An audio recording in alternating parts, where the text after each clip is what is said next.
The BBC sparked accusations of bias last night after Emily Maitlis told viewers, Dominic Cummings broke the lockdown rules.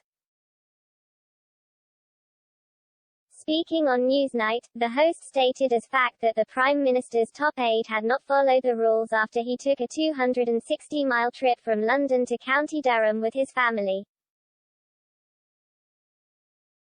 In a scathing monologue, she insisted Mr. Cummings was in the wrong, despite the Vote Leave organizer insisting he had followed the rules. Her comments have now sparked an impartiality row. She has said, Dominic Cummings broke the rules, the country can see that, and it's shocking the government cannot. He should understand that public mood now. One of fury, contempt and anguish. He made those who struggle to keep to the rules feel like fools, and has allowed many more to assume they can now flout him. The Prime Minister knows all this, but despite the resignation of one minister, growing unease from his backbenchers, a dramatic early warning from the polls, and a deep national disquiet, Boris Johnson has chosen to ignore it. Tonight we consider what this blind loyalty tells us about the workings of Number 10. Tory grandee Ian Duncan Smith bashed her comments, and warned it was not the job of presenters to offer a personal opinion. He told The Sun, it's quite wrong of an interviewer to express their own views using a platform they have been fortunate to get. The charter is very clear that the BBC is not to express its own personal opinions. Tory MP Michael Fabricant said, the BBC is supposed to present news in an unbiased way without a personal commentary. Newsnight is meant to do just that, present news and interviews. Not the personal views of its presenters.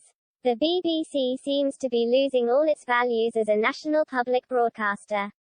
Former Labour MP and Brexiteer Kate Hoey added, understand that the BBC is being inundated with complaints about Emily Maitlis and Newsnight from last night. I have also put in a complaint and am sure many more will. The comments also prompted a backlash from the public on social media. One wrote, what a totally disgraceful speech from Emily Maitlis and the BBC Newsnight editorial team. Ofcom need to step in because the BBC are clearly breaking their own charter. This is nasty and not at all unbiased or impartial.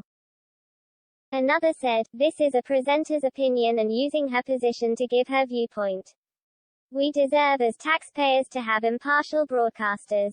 Ofcom confirmed to The Sun they had received 6 complaints over the speech. Boris Johnson has so far refused to sack Mr. Cummings despite a Tory civil war breaking out.